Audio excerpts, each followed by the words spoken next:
Okay, welcome back to Stephen Follows Instructions, picking up from where I left off. Where did I leave off? I was trying to come up with the use case for OIDC. I've come up with the use case now. So this might take us the rest of the afternoon.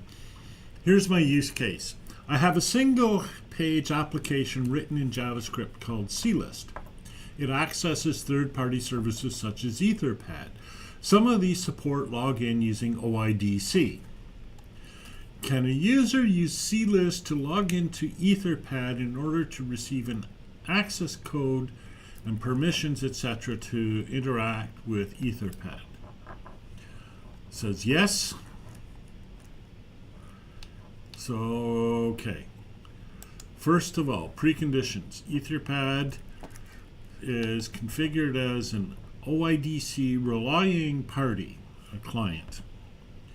CList can open a new window or iframe with the correct OIDC parameters. The IDP supports cores and redirection back to a redirect URI.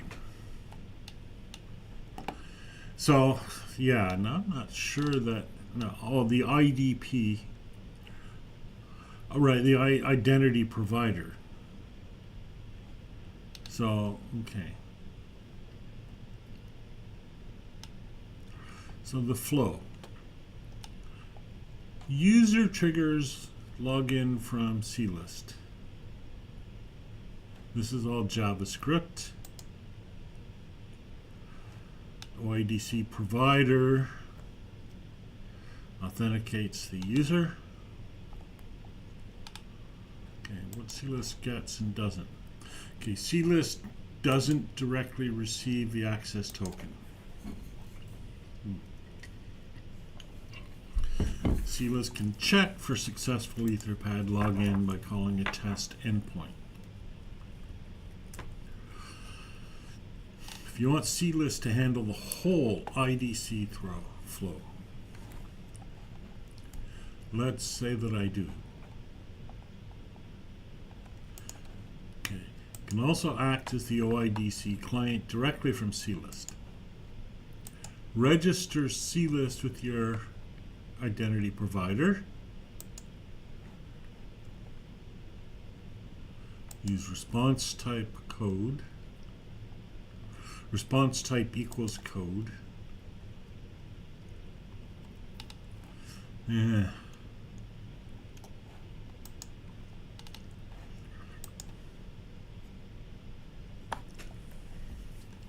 Etherpad handles the whole. Oh, okay.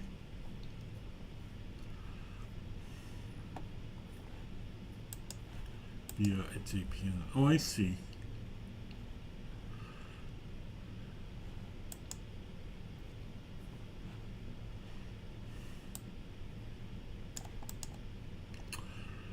So, still thinking here. CList opens the Etherpad login. Etherpad handles the whole OpenIDC handshake. User is logged into Etherpad, and then CList can then interact with Etherpad via its API. Can verify login status by checking sessions, etc.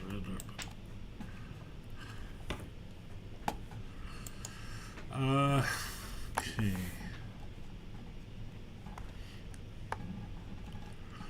Let's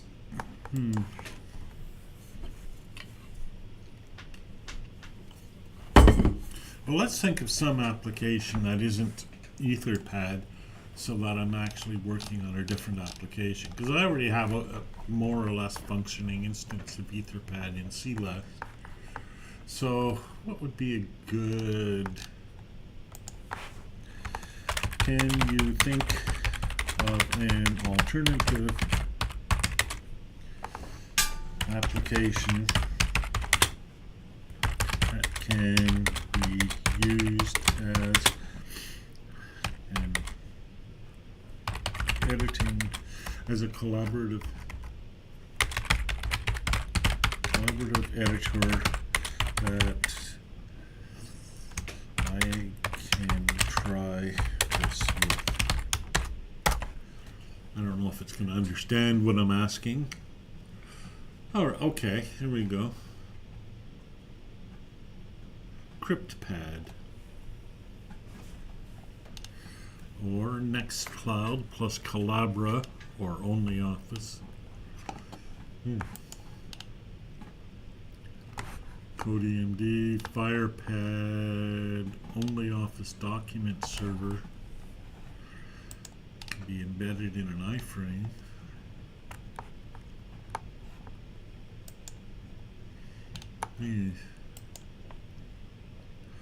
Best option,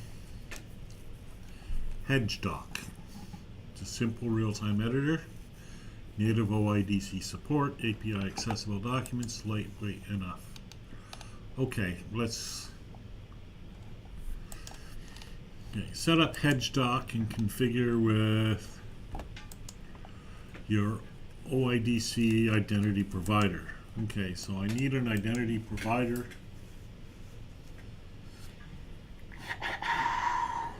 Or Flask-based identity provider.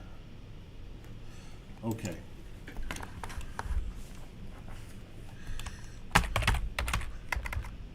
Let's do HedgeDoc. But first, I need an identity provider. And I write my own because I'm stupid. Hi, Taylor Sky. I'm doing fine, thank you. Okay, can I write my own OIDC provider? Yes. OIDC Connect is an extension of OAuth 2.0. Okay. Minimal required OIDC IDP components. So we need the well-known OpenID configuration. So that's just a document in a subdirectory. We need a login root, token root, user info root, and JWAX JSON root, I guess. Public keys for verifying ID token. Okay. Suggested stack. Flask plus Python OIDC or DIY. Could build it from scratch. Here's what you'd implement. Or I could use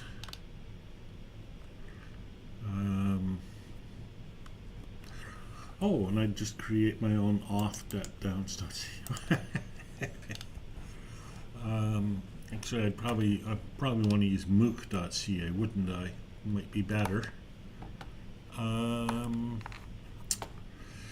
Okay, give me a boilerplate for that.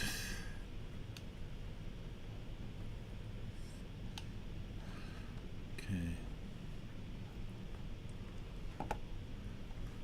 Authlib.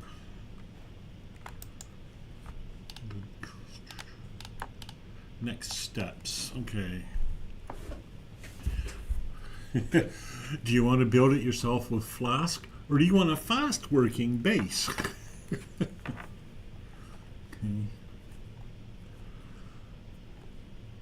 All right, so let's see what we're going to do here.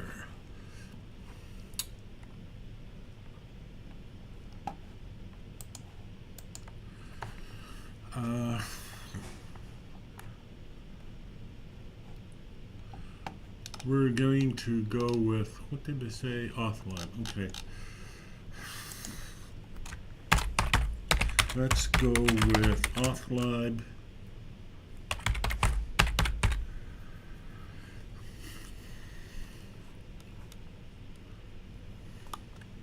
Okay, so let's go with Authlib. Let's see what it says now. Memory in ChatGPT has changed. ChatGPT can now reference all chats, but you can still manage individual saved memories. Okay, fine. What that means is it's going to remember what we talked about from one chat to the next. And all I can say is, about time. Okay. Let's see. So, we're going to need to install via pip in my Flask environment. Okay. Now,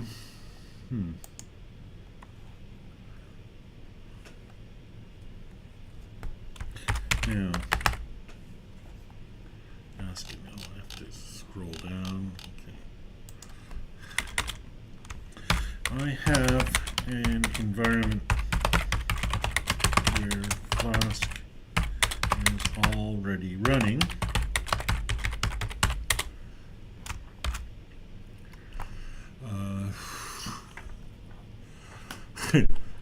Yeah, I mean, you're basically crazy if you don't use ChatGPT. I'm just responding to what Taylor said. ChatGPT these days is the way of starting everything. It is. Previously, I would have looked up on Substack or tried to find instructions somewhere, but I don't have instructions somewhere. Specifically, and what is it specifically that I have it running? Jeez.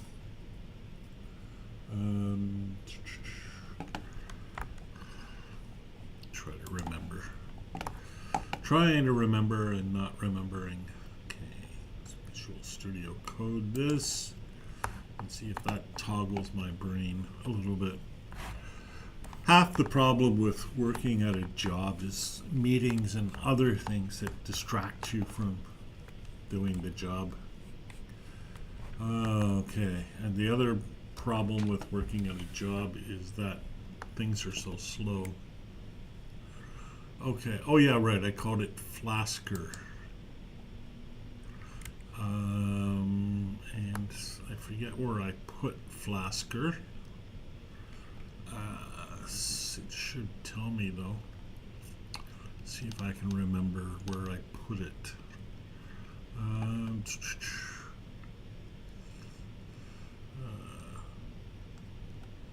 KV store. Okay, and it calls, I think it's just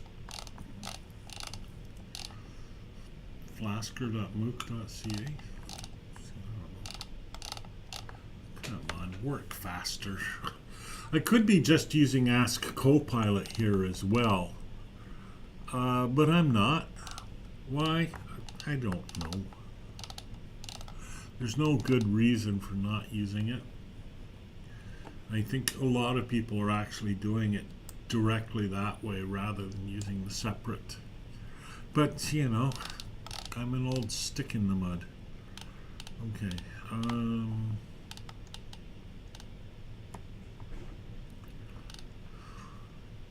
Flask site URL. Okay. Oh, right. Flask site URL is defined in my index document, I think, or here, flasker.html. I think is where it'll be defined, maybe. Maybe, maybe not.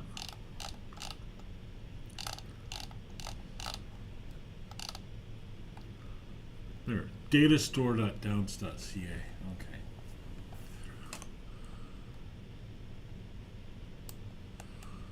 That's a lot of work just to find my URL.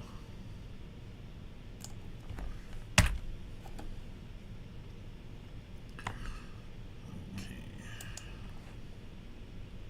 Specifically.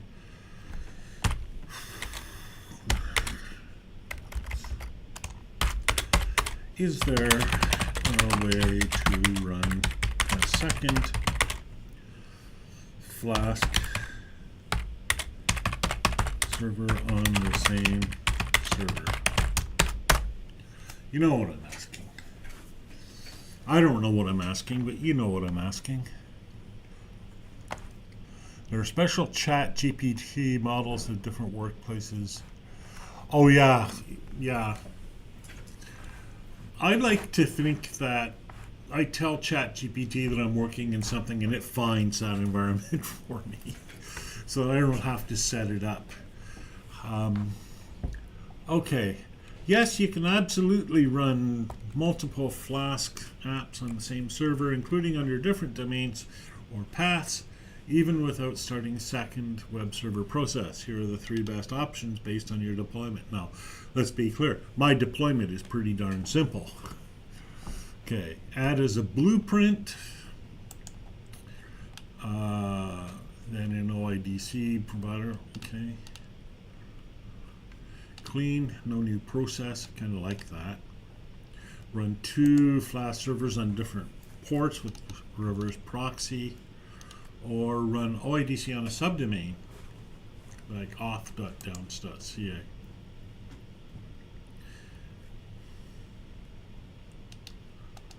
Okay, kind of like that. Clean, better recommendation for you. Given you're running on DigitalOcean with a working Flask app, actually it's not on DigitalOcean, but whatever. And you likely already use Nginx or Caddy, I recommend reverse proxying. Okay. Let's check and see where I am indeed running this. Oh, that's not going to work. Okay.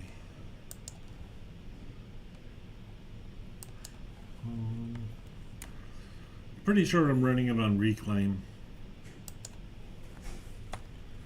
So I'm just going to check to be sure. Reclaim Cloud.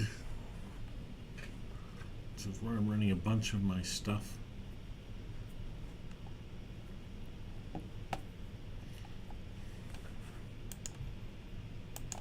And we'll log in. Reclaim Cloud is a cheaper alternative to DigitalOcean or Amazon Web Services, etc.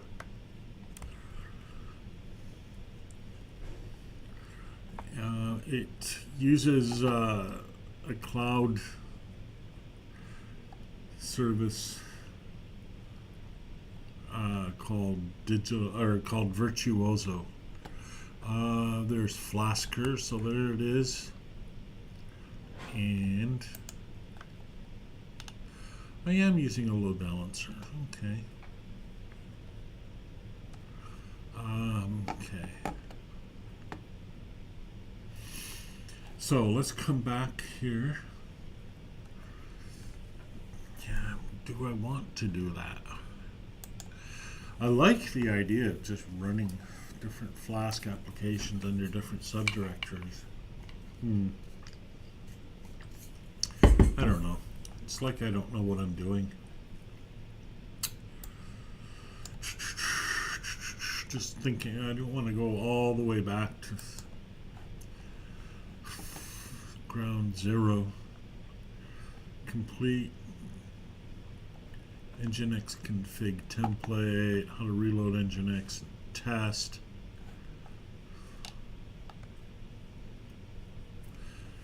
Okay.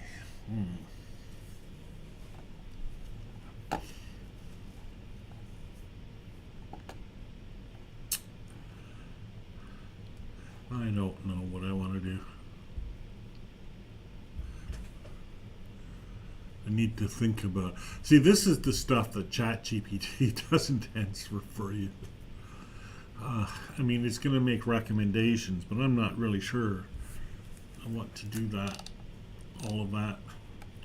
I could just set up a nice clean instance somewhere and run this as a standalone OIDC provider.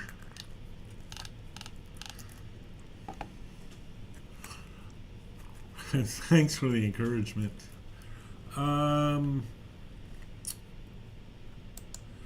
See, I also have, I mean, ultimately, I'd like to put everything on the one site. And I have a cloud run instance running on Hostinger. Yeah, but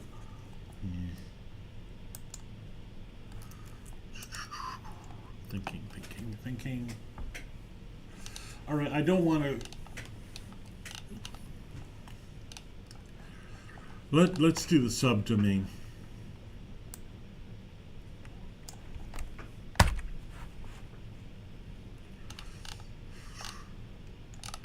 I think, or oh no, that's the third one. This is the first one. Run both Flask apps in one process. Oh, I see. I'd run it as a at a path. As a path. Okay. All right. I like that.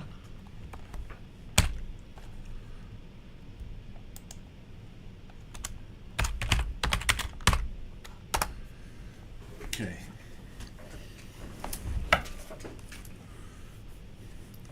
Especially if you're managing datastore.downs.ca yourself, which I am. Okay, step by step. Now we're into serious following instructions. Integrate OIDC as a blueprint. So we need to create OIDC blueprint.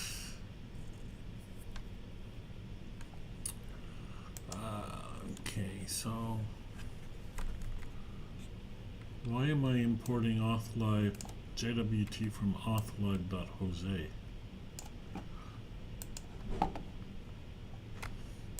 These are odd imports.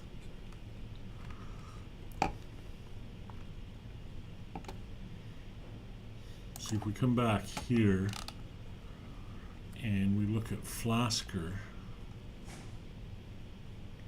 let's scroll back up and we'll look at Flasker.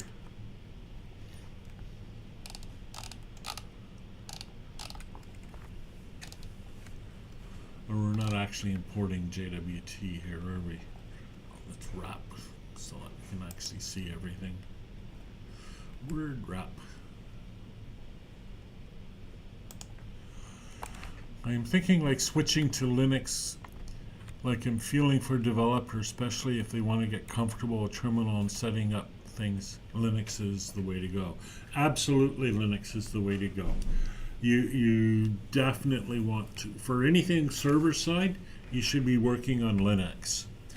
Client side doesn't matter. Like I use Windows as my client and even my development environment, but all of my web servers run on Linux. I never use anything else. Okay. All right, so let's assume that these are okay. They might not be, but let's assume. So we're probably going to have to import these libraries, but okay. So let's copy this, and we call it OIDC provider.py.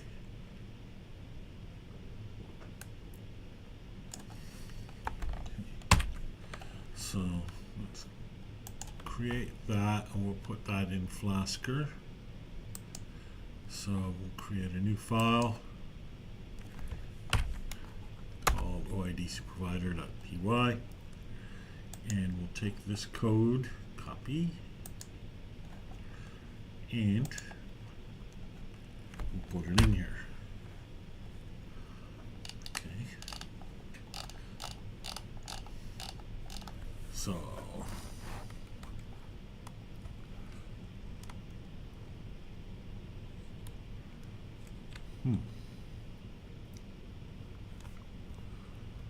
in memory user and client data.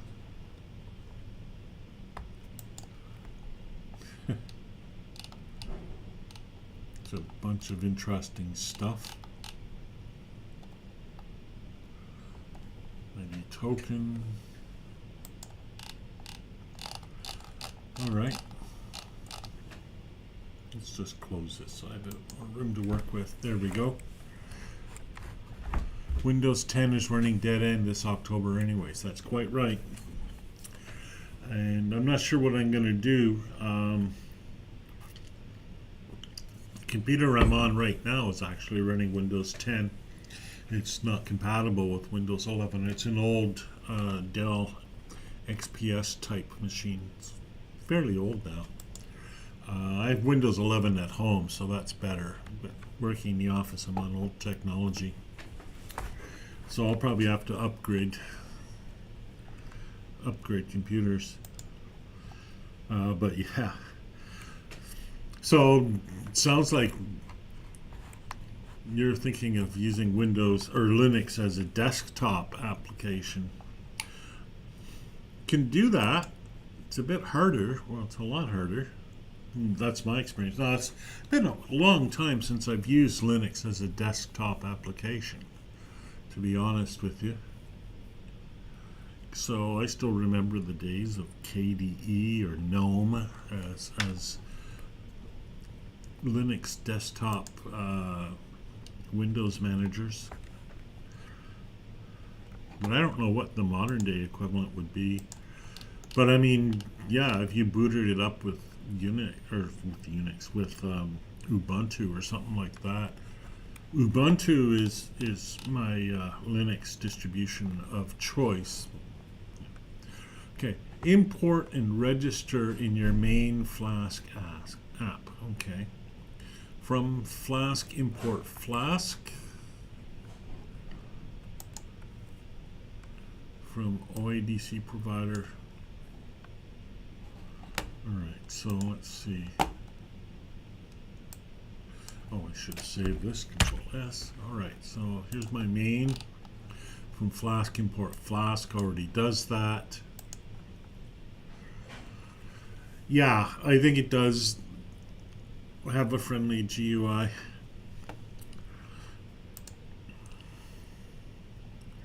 Okay, so from OIDC provider. Okay. So let's do that. Okay.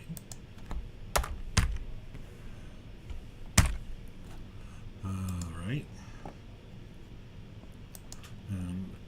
App Flask name and app secret key. We'll just put this in for now, and then so let's app equals Flask. All right, Flask equals name. Okay, already done. App secret key. We'll just put that in.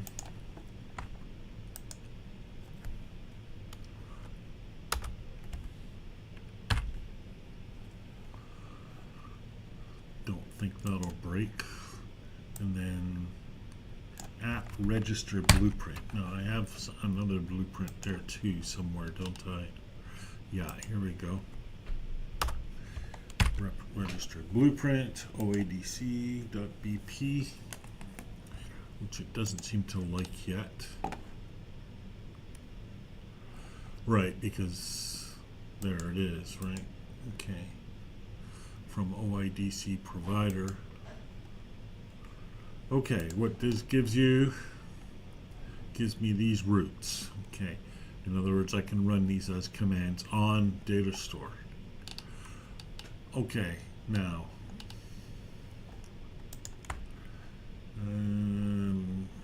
I better ask it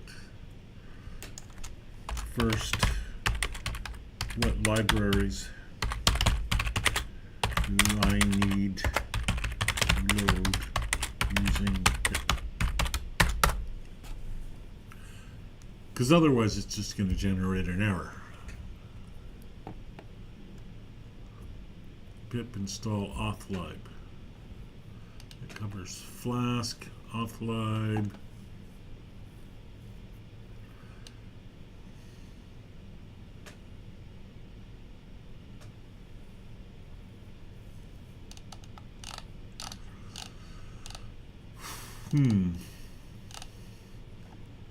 oh yeah, from authlib.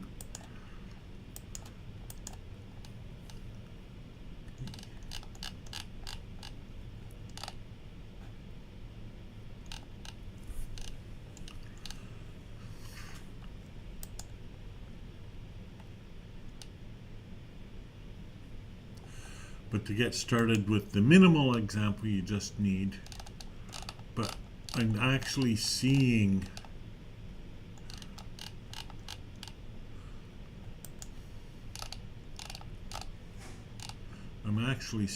this.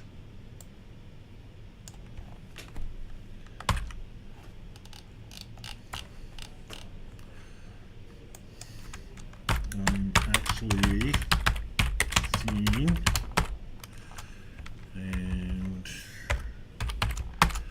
pro tip with ChatGPT, hit Control Enter to oh, hey, that didn't work.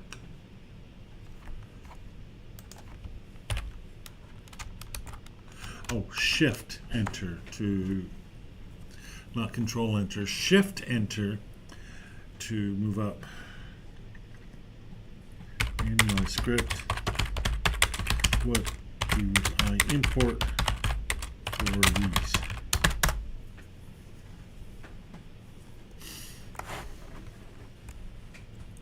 You're right.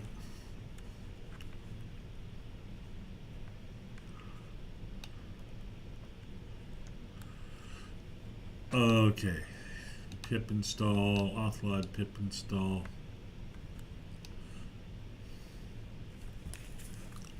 TLDR, install both packages.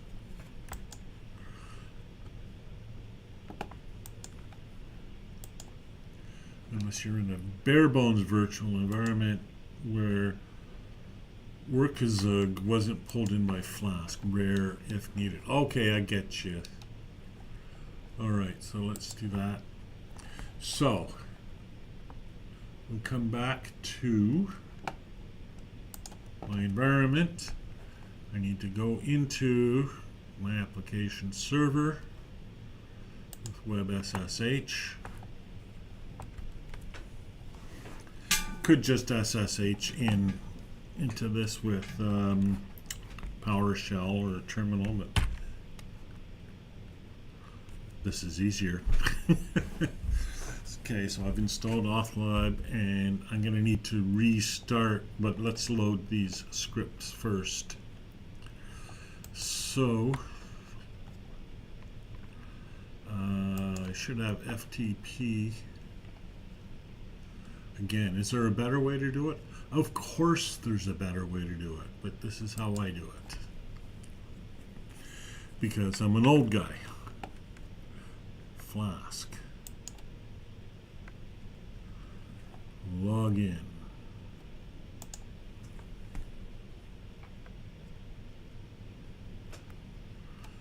And just waiting here. All right, there we go. And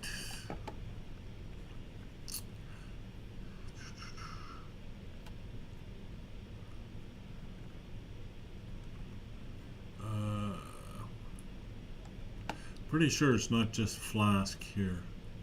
Pretty sure we're a bit different here. Oh.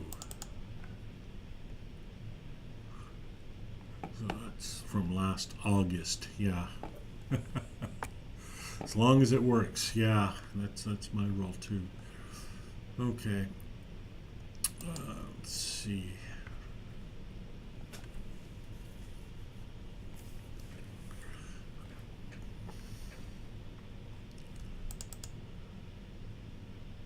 I forget where I store my code. Let's see. What directory am I in?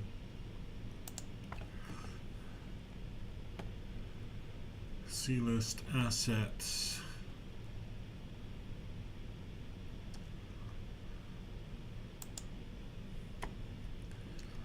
So open folder. It should open.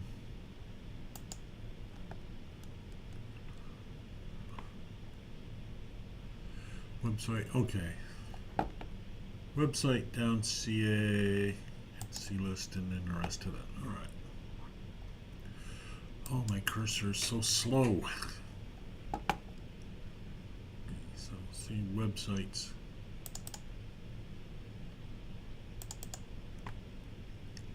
Oops. Try that again. Website.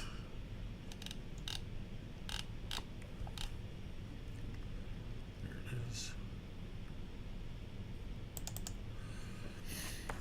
Downs.ca.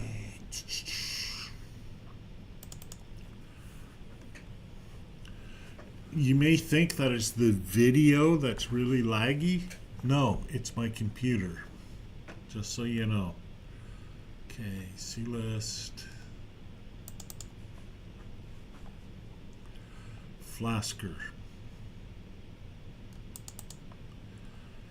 And see the date. Now that's today's date. You know what? I'm going to download the existing Flasker first, especially kilobytes, and the other one's only 3. So obviously I've updated it since then. So I'm going to overwrite what I've already done.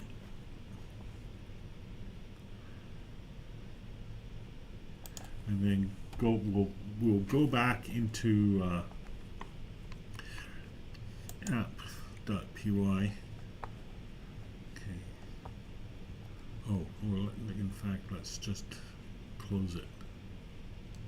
I didn't even save it. Okay. So we'll just close this and then reload it. We'll close it without saving it. If I can. Oh, duh.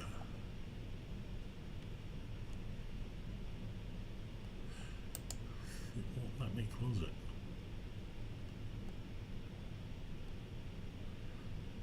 Oh, yeah, there we go. Close.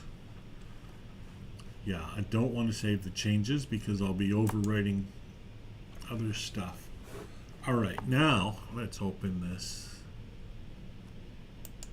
And we'll have to redo this. Is it SSD or HDD? My computer? This computer is SSD, believe it or not. That's why we don't hear a hard drive grinding in the background. No, the problem is I'm streaming with OBS and I'm working. I've got Firefox running and I've got Visual Studio Code running, and it's all a bit too much for this computer. I really prefer working at home, but we have back to work or back to office requirements, so I have to work in this ridiculous environment. All right, where was I? So we're going to come back here. No, I think this is it.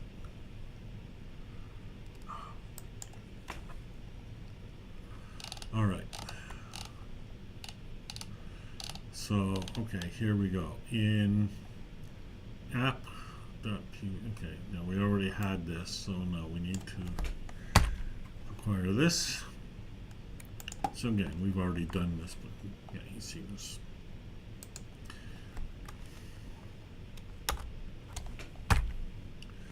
Control S.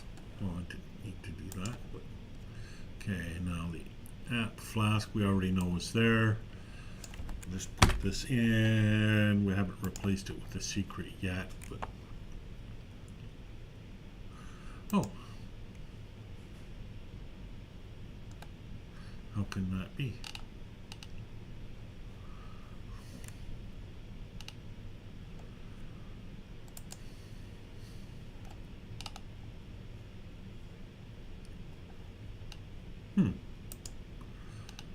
But the register blueprint isn't there, so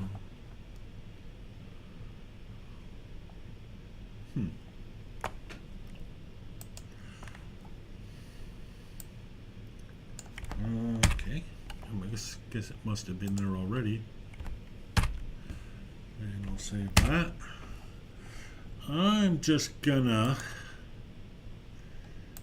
back this one up.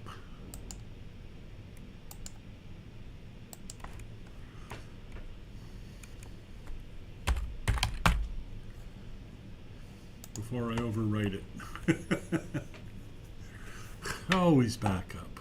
Always back up. Alright, so I'm going to I'll load this, and OIDC provider, I'll load that. Okay.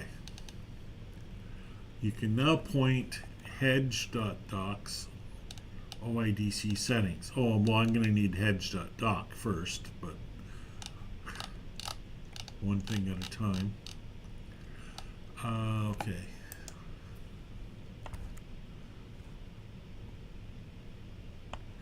Yeah, if it's not a crappy computer, you should doubt that you're working in an office. Yeah, you got that right. All right. So what we're going to do is we're going to restart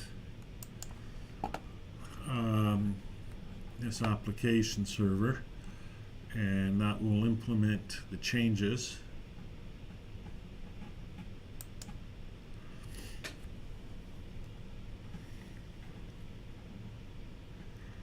So there we go.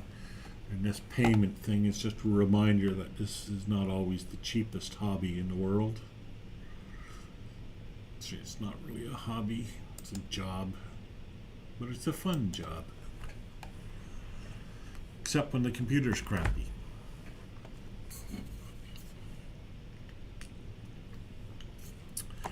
Alrighty. And so it's restarted, so let's just what was it again? The URL.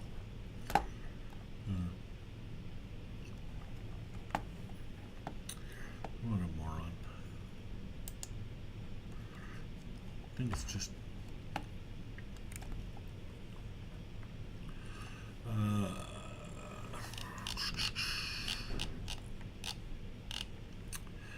trying to remember what the it was in Flasker, it was defined in Flasker, and it was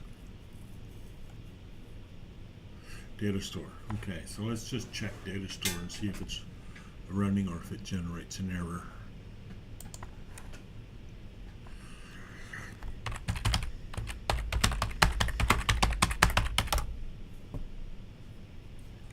That's not what I asked for.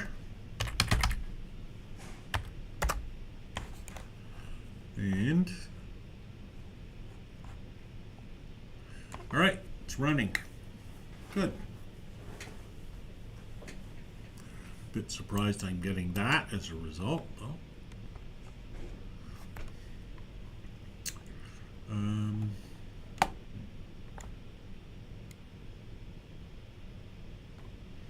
But it's well, what happened is it simply redirected, is what happened. Okay.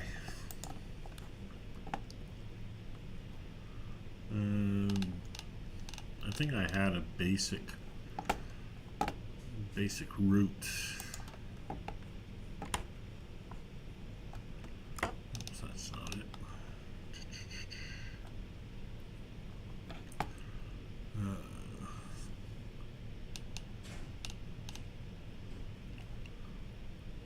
Come back here to app.py and let's see, app roots, yeah, serve the static index page, index.html. That's why, that's why I'm getting that.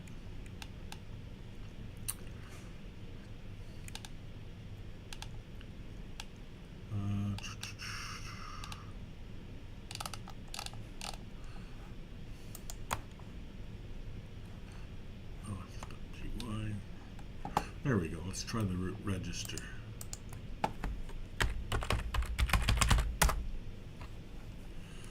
It's not found.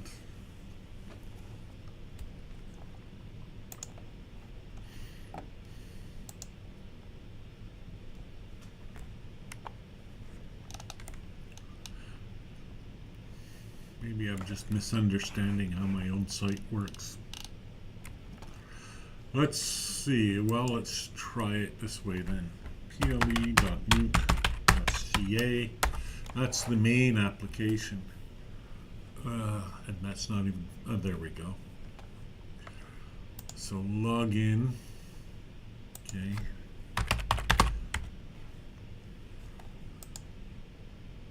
Again. Username found. Okay, so I am having an issue, but I'm. Oh no, there we go. It's just slow. Everything is slow. Like, it was fun to have your ultimate VPN with unlimited speed. Yeah. Yeah. $6. Yeah, $6.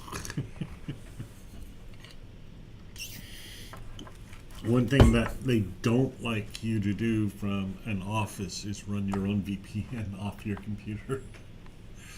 Yeah, okay.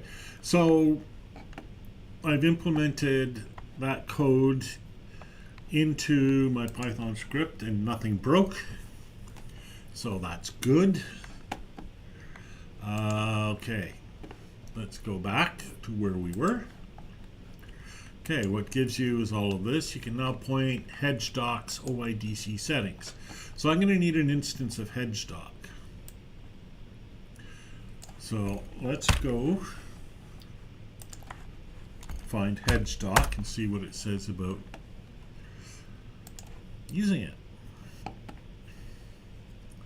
Read the install guide, try the demo. Let's read the install guide. Configure your reverse proxy. I wonder if I have it in Cloud Run. Cloud Run, where are you? There we go. Cloud Run is, remember I said I had that running on the Hostinger site where I wanted to put all of this eventually. Maybe. So here's Cloud Run. See, I have an instance of Etherpad running. Here's a WordPress site. Here's Vault, which I've discovered some disturbing things about. Here's my RSS reader. So let's see. Oh, I'd have to check the store. App Store. Okay. HedgeDoc. So I don't need to set up a whole new thing to run HedgeDoc. Okay, leave user management to the app. That's what I want to do. I want to leave user management to the app. I think. We'll find out if this was wrong later. Alright, so HedgeDoc is installing. And this is why I'm using Cloud Run. It's easier to do it like this than to install it from scratch. The problem with using Cloud Run is sometimes there are issues with the implementation. In particular, with Etherpad, I had trouble accessing Etherpad commands with an API. But that might be a Cloud Run thing, or it might be an Etherpad thing. I'm not sure. With Vault, I had trouble implementing commands with an API. That was the previous episode of Stephen Follows Instructions. And there it was because to use HTTPS to run an API command, if you're doing it from a browser, it runs something called a pre-flight check, and the pre-flight check uses a request type, not GET, not POST, but option. And Vault doesn't support option, and so the pre-flight always failed, and so it looked like a cross-site scripting error. That was a bit of a bear to untangle. Now I know why it doesn't work, but the fact remains it still doesn't work. All right. Maybe I can rename this. Dang. Location. Leave empty. No, I want to give it the actual name. We'll call it hedge doc. Okay, save.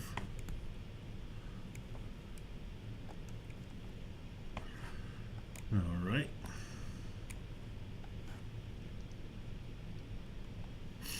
Configuring reverse proxy. So again, that's the thing I don't feel like doing. The reverse proxy, that's what's run by Nginx. And we can see it here on Reclaim. Right, so you see here I have a load balancer and then my application server. I can run multiple applications on this server. And the way I do that is I use the load balancer as what they call a reverse proxy. And what it does is the request comes in to Flasker, and then the load balancer sends it to the right application. But it's a pain.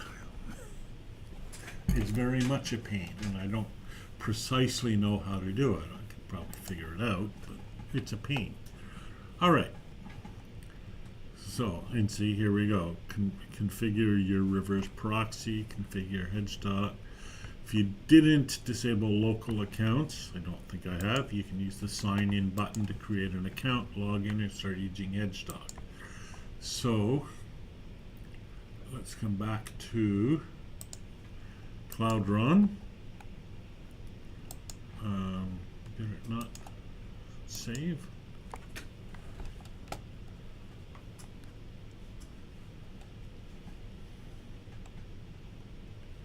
Alright, let's try. Oh, it's starting, okay. Come on, there we go. Running. Alright, let's see. hedgedoc. Awesome. Sign in or explore all features. Okay, well, this is pretty cool. So I can create an account. All right. So let's try signing in. Oh wait, is there a root account? Come back here. Info. Admin notes. There are no admin notes. Display location, access control. Visible to all users. Resources. Okay. Documentation, terminal logs, file manager. All right. Need help? Ask the forum. Yeah. Okay. Let's just create.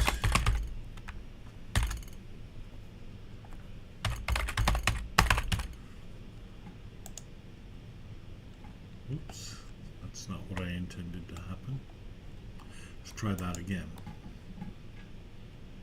Okay. Oh, right, here we go, register. Okay.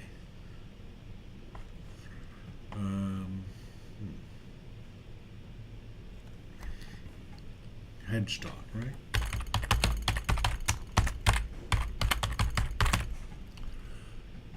Register. We'll save that. Oh no, not now. Okay, I've successfully registered. Please sign in. And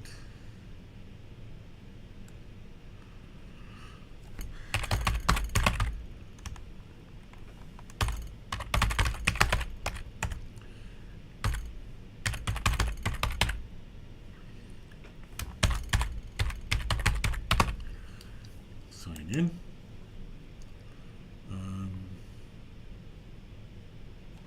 No, because it's setting it for all of downsets. Yeah, I don't want it to do that. Okay, select text or new note. Okay. Intro. New note. Right, and here we are. We're in our collaborative editor.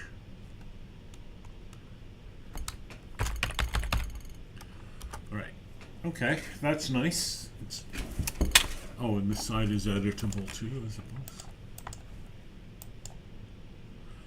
Yeah, and you can edit. Okay, great. Okay, so it's up, it's running, it works. Now, okay, let's come back to this.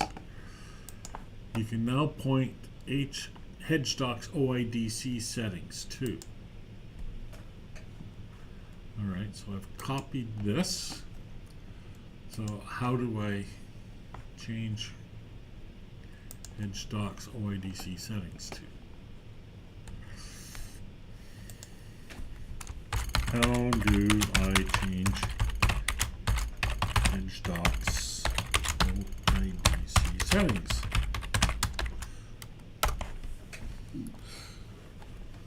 It's probably in the Hedgestock documentation, but we'll see. Okay. We need to set environment variables. Oh, okay. And where are these going to be?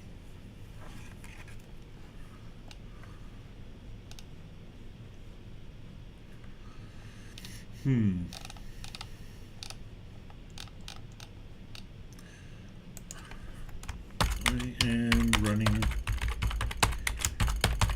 Hedgestock on Cloud Run. How do I change OIDC settings for Hedgestock on Cloud Run? Might not be that simple. Or it might be super simple. Via the Cloud Run dashboard. Okay. Go to your Cloud Run domain, navigate to your Hedgestock app. Okay, so that's where I am. Okay.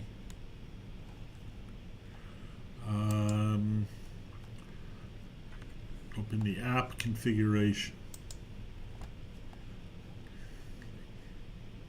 Oh, right. It's okay. So we'll just go back to my apps. Okay, app configuration. I think that's where I just was. Yep. Okay. Select environment variables. I don't see environment variables.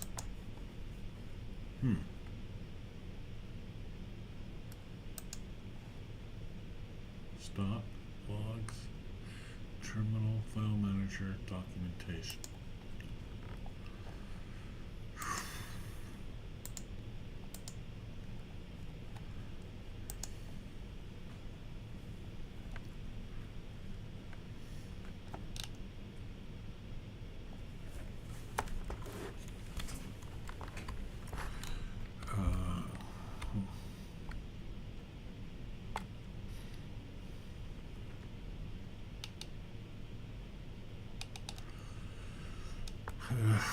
Okay. I don't see environment variables.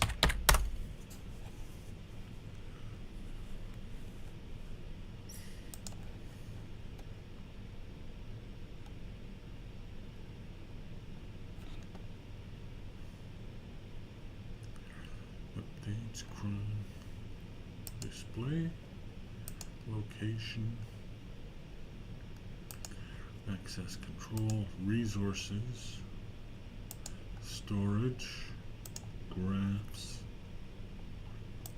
security, cron, updates, backups. Yeah.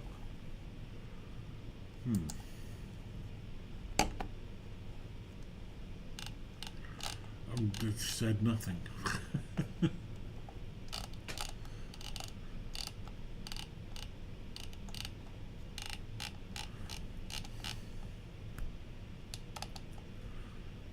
Huh. Did I type this into the wrong site? Nope.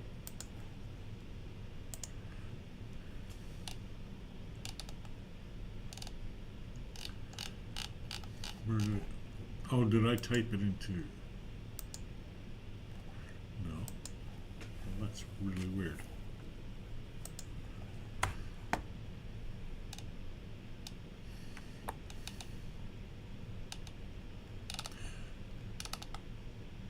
Oh, there we go. Okay. That means you're likely using the Cloud Run App Store version, duh, which hides or restricts. But don't worry, there is a way. Good. Okay, Cloud Run Apps. Cloud Run File Manager. Okay, so go to the File Manager, left sidebar, and look for the config file. Okay, we'll do that. File Manager.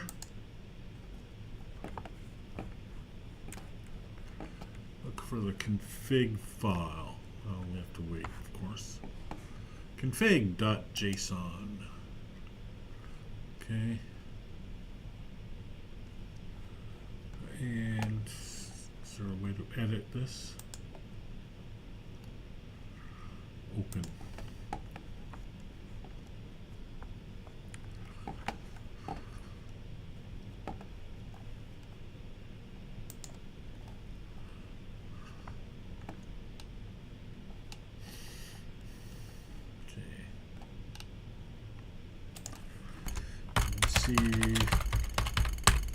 Config.json with the following contents.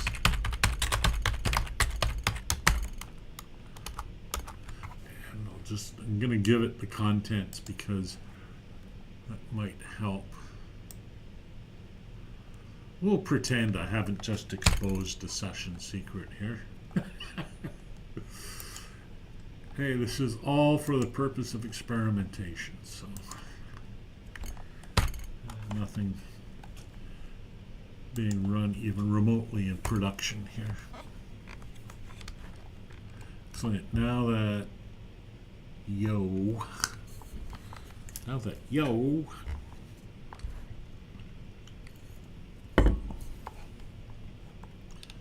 update.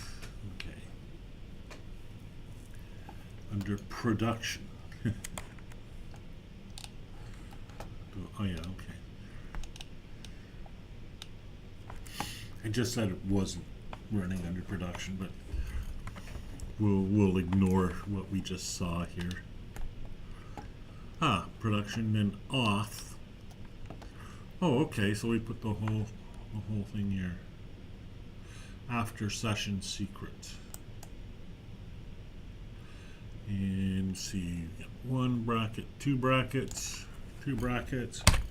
So I'll copy all of that and see if I can't. Now it goes in right on after session secret. Auth. Is that right? Let's come back and look. Yep. Let's save it.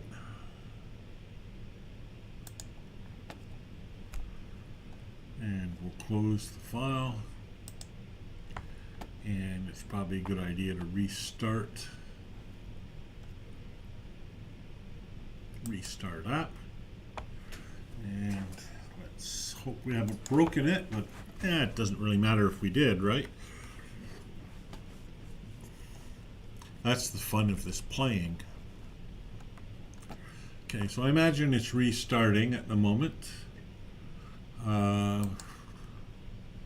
Yeah, it's starting up. Oidc, we'll come back here. After editing, okay, restart app. Okay, visit. You should see a login button, login with Downs ID. That would be cool.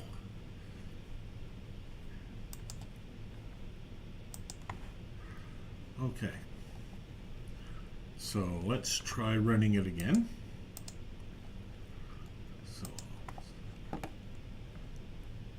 back to my apps. Oh, it's still starting. It takes a while to start from the looks. Yeah. Unless it's broken now because of this. But I don't think it should be. I mean, worst case scenario is just going to ignore commands that it doesn't recognize. And if none of that worked, then I could just install this on a server of its own. But again, you know, you install it on a server of its own and it's gonna cost, I don't know, $20 a month, which doesn't sound like much, but if you have 5-6 servers running, all of a sudden you're into some fairly serious money. It's not opening just yet.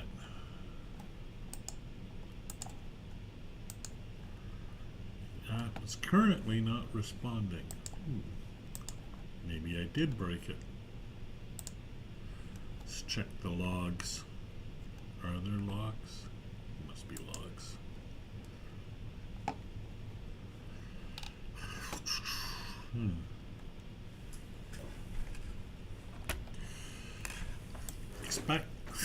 Expected separator between values at line 14, column 10. Okay. Let's go back into it.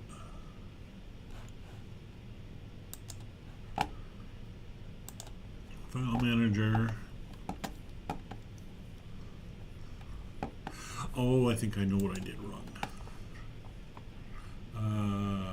Edit. Open. There should be a comma here. Separator. In this case, a comma. Save. Close. Restart. Oops, I meant yes. Okay, restart. Okay. This would be really cool if it worked. This would be totally cool if it worked.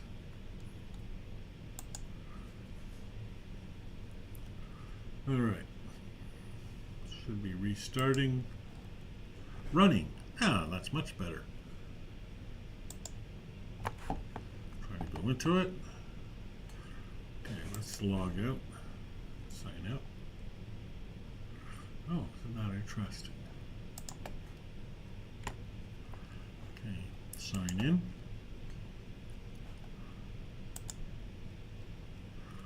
But I don't get a little button.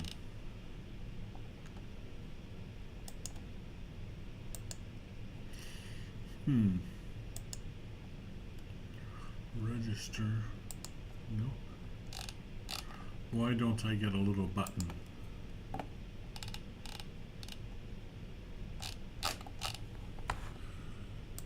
Oh, I was hoping for a little button.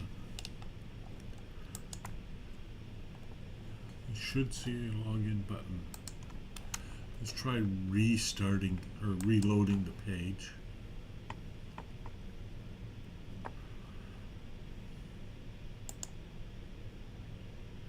No.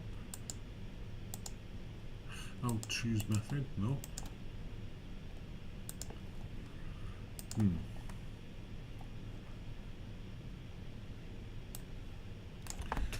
Let's complain. I don't see.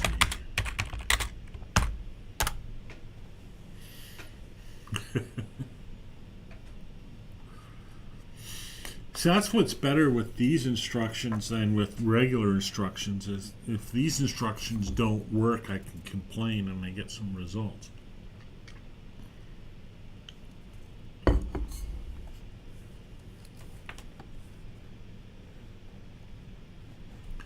Now we know the JSON is valid and correctly formatted.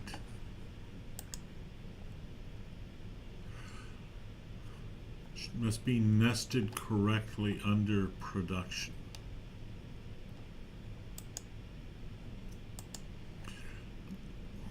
Might be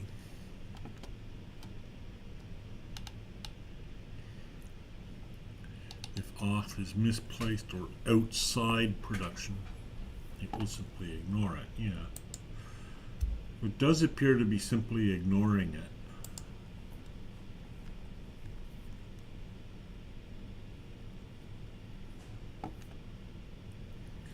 So we'll have a look at it here.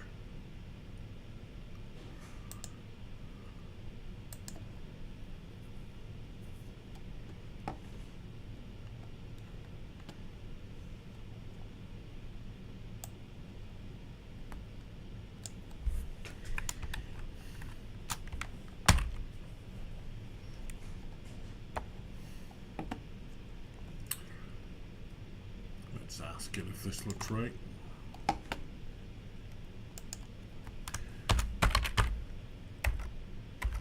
Does this look right?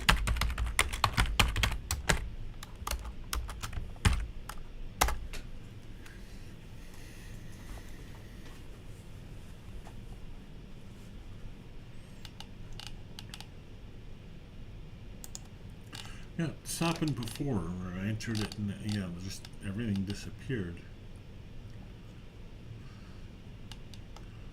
Perfectly structured and syntactically valid. Okay. So why isn't it working?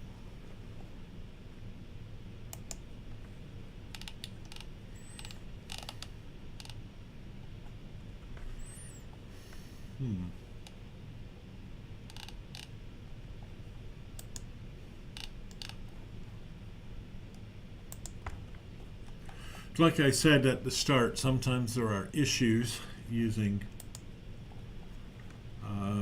Cloud Run apps, just because, you know, you get some specific, some Cloud Run specific behaviors.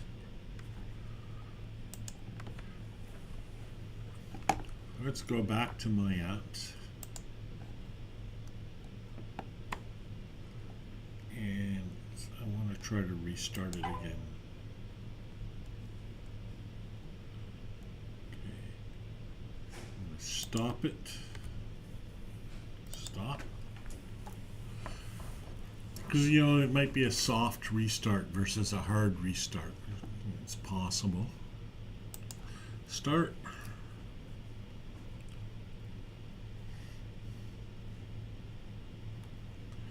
And now we'll try.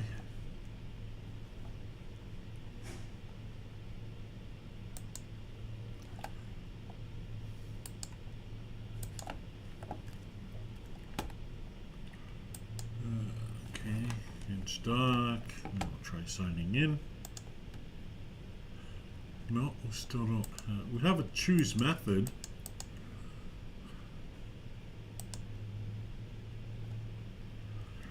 But we don't have the option. I wonder, let's see, try checking the logs again, I guess. Oops.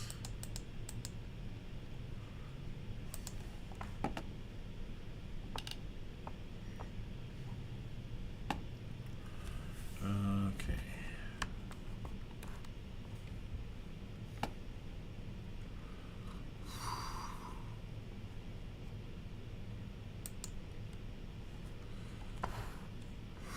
Okay. Okay, here we go.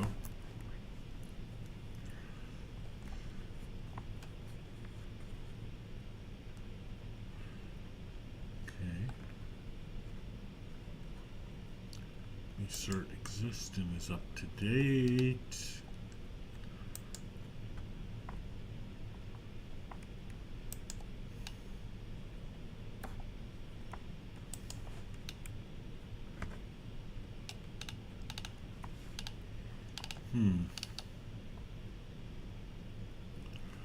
Does not appear to be having an issue.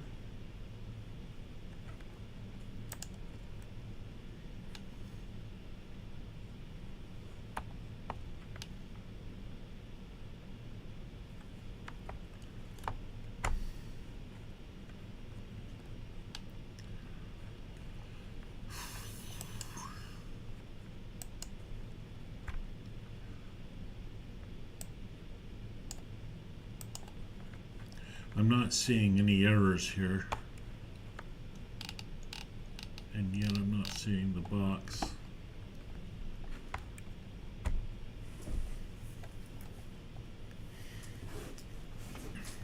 And all of this is just my just refresh, a little new data.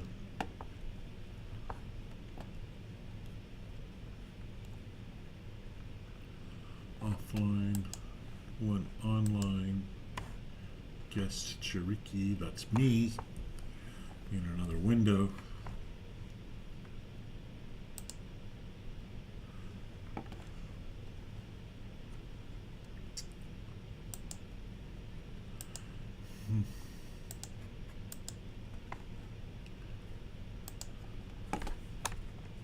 Try reloading again.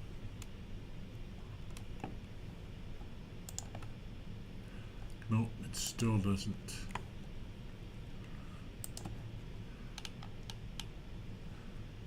The button still doesn't appear. Try accessing directly. Okay, that's a good idea.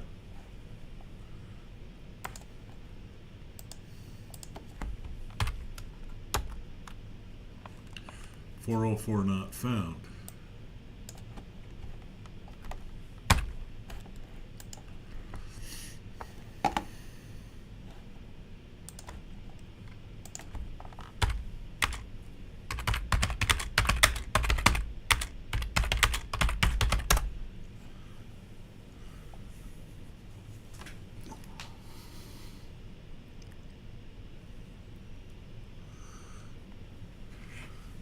It's not loading. Your Cloud Run package uses an older version of HedgeDoc.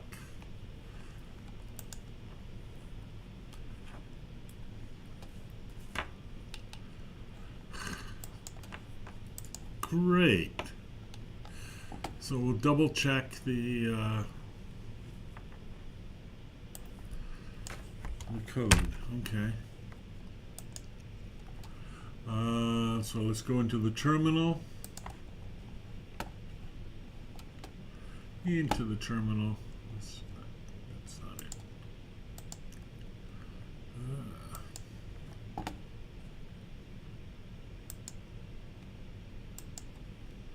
Here we go. So we'll pop into the terminal. Terminal. So this is our Linux terminal. Oh, we're already in app.code? Yeah. All right. And we'll check. Oh, hey, it's almost moving faster. Okay, cat package JSON grep version.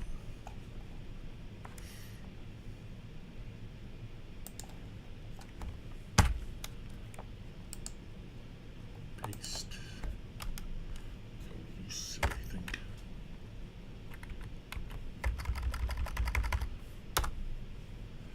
One 1.10.3. Just copy that.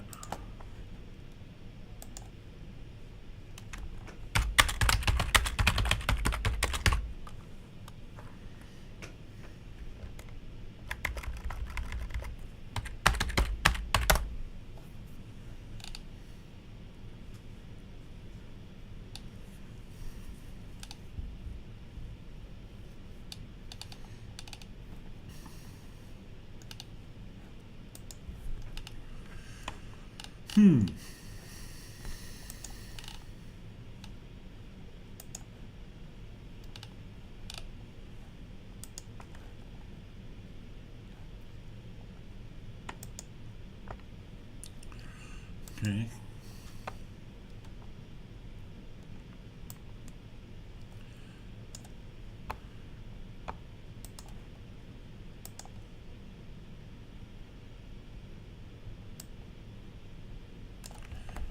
Should work if it's registered, but we're pretty sure it doesn't work at the moment.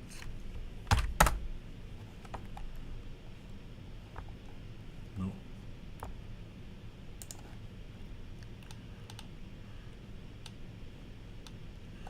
go to logs.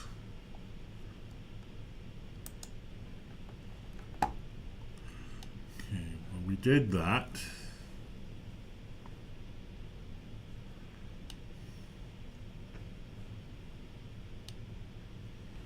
Confirm the config type. Try adding a known bad config.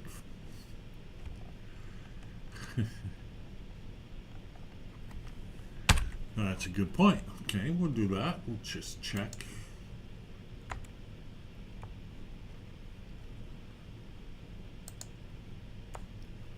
So let's go back into the file.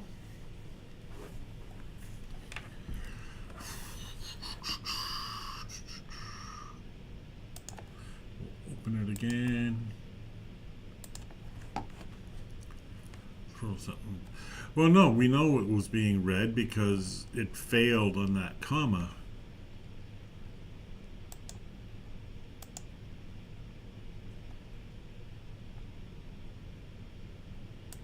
Maybe this fails. I mean, it shouldn't, but it might.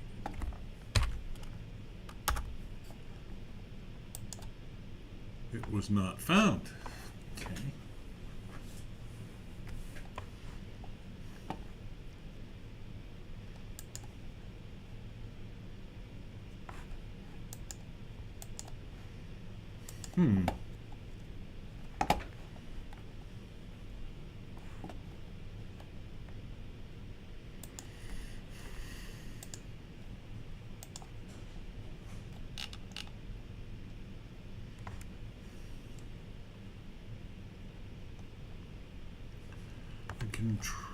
Try injecting them manually into the app starting script.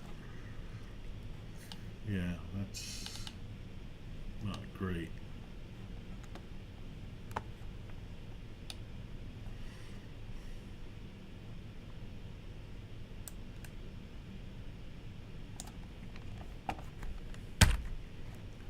Let's try this first.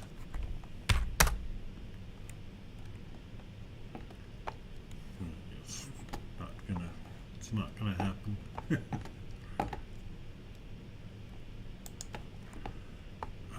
Let's open up PowerShell, because that's where we run curl. This is in the PowerShell, not in the browser.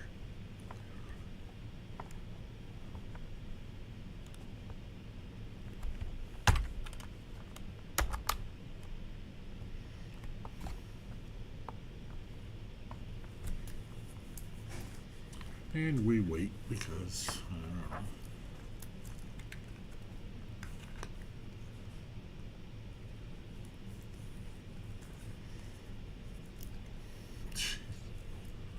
The term head is not recognized.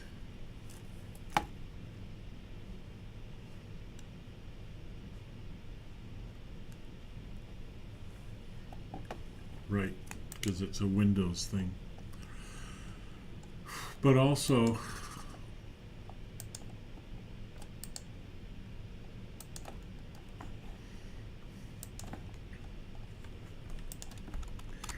I'm noticing returns not found.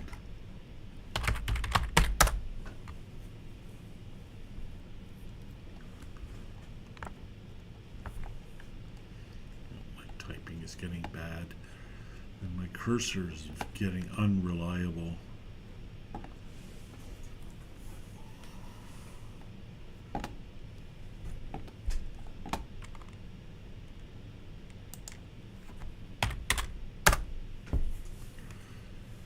Blank page? No.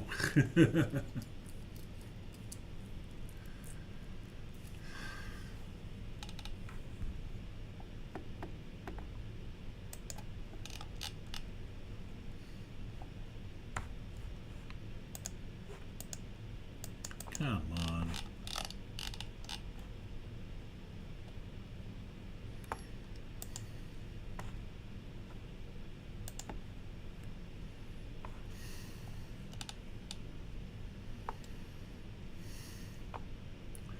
Oh, and I have nothing in here. I haven't done any of that stuff. Yeah.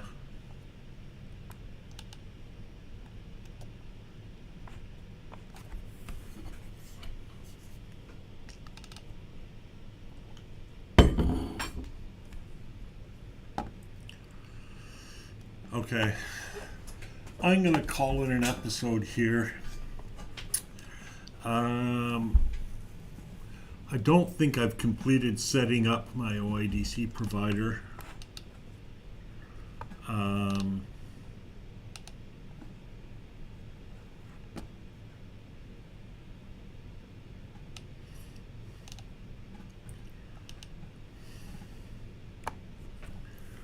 And as well,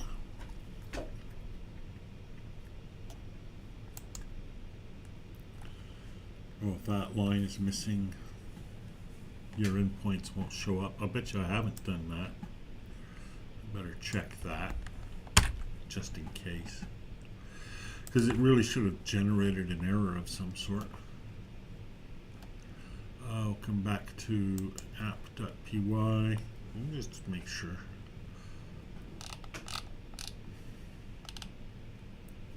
Yeah, register blueprints. Okay. Euro prefix equals OIDC. Oops, it's already got a comma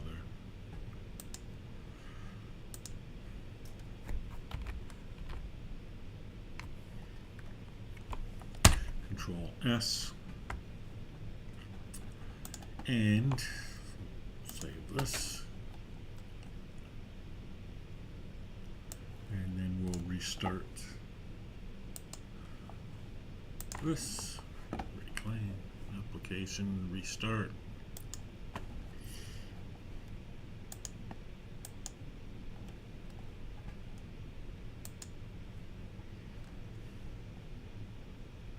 Oh, for crying out loud.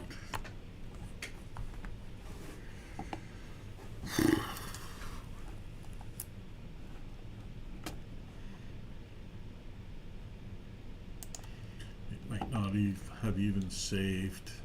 Okay, I'll try this again.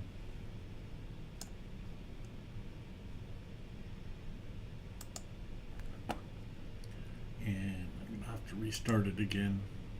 Oops, that's not what I had in mind.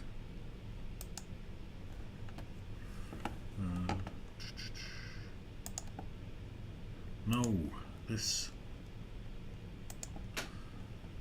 No, not this. This. Okay, let's try restarting it again.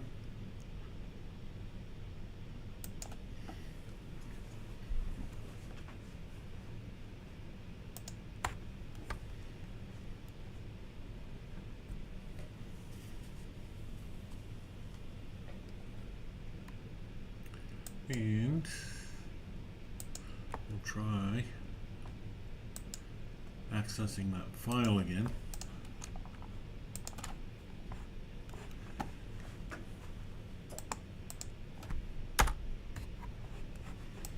And getting the same result.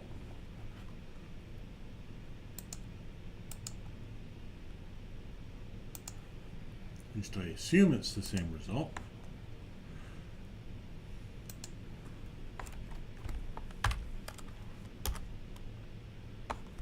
Still not found.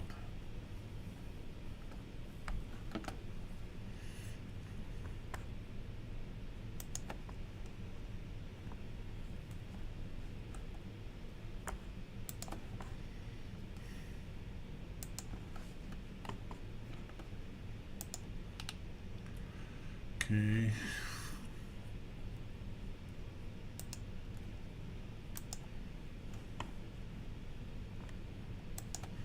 Does do that.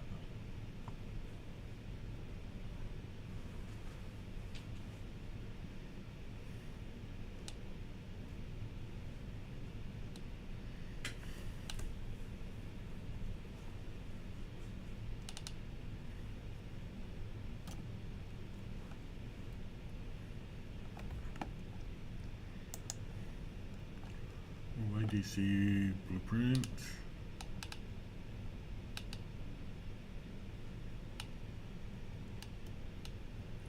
Hmm.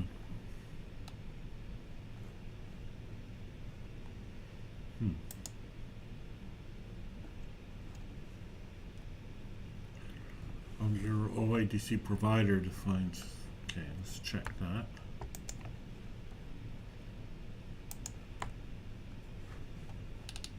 Do not use Euro prefix. Okay.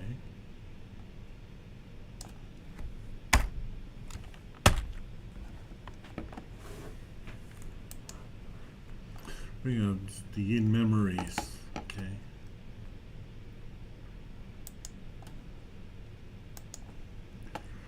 So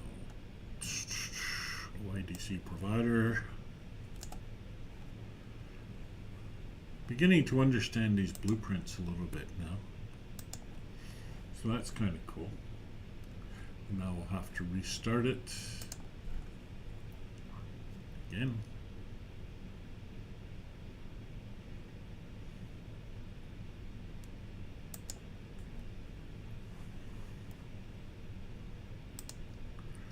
Okay.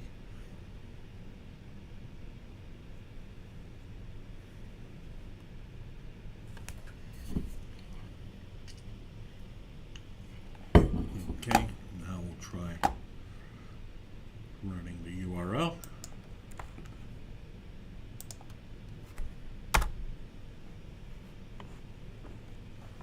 Still the same result.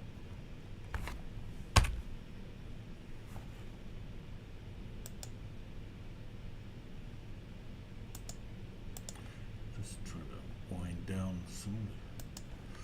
some of the tabs I don't need. Still not found. Okay, let's keep going. Restarted it, then test 3 URLs. Oh, should give a 404. Okay. Let's try this.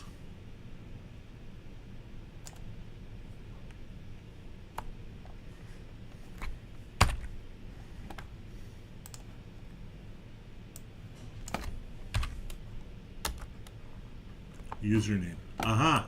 It is working. Okay.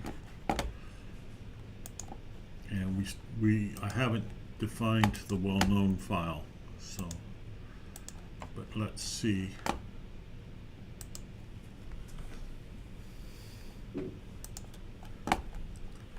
OpenID configuration should return some JSON.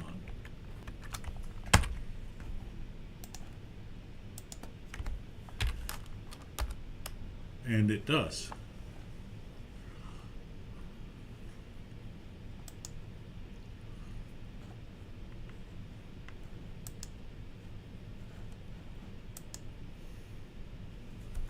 Okay. So that should have worked on the other side then. That should have worked with the hedgehog or whatever it's called.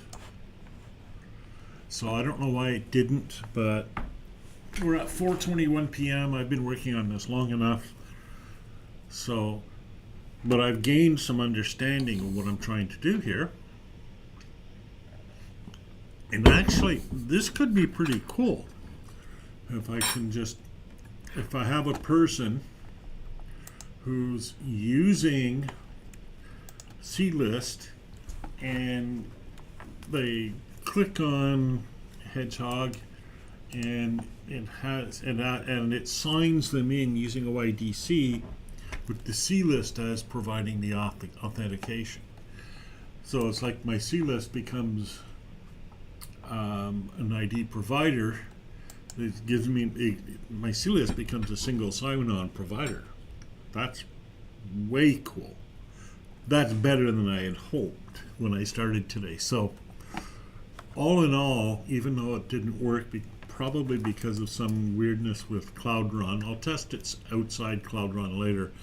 But that should have worked. Yeah. All right, that's it for today. And we'll try again with the same project in the next episode of Stephen Follows Instructions. Thanks for joining me.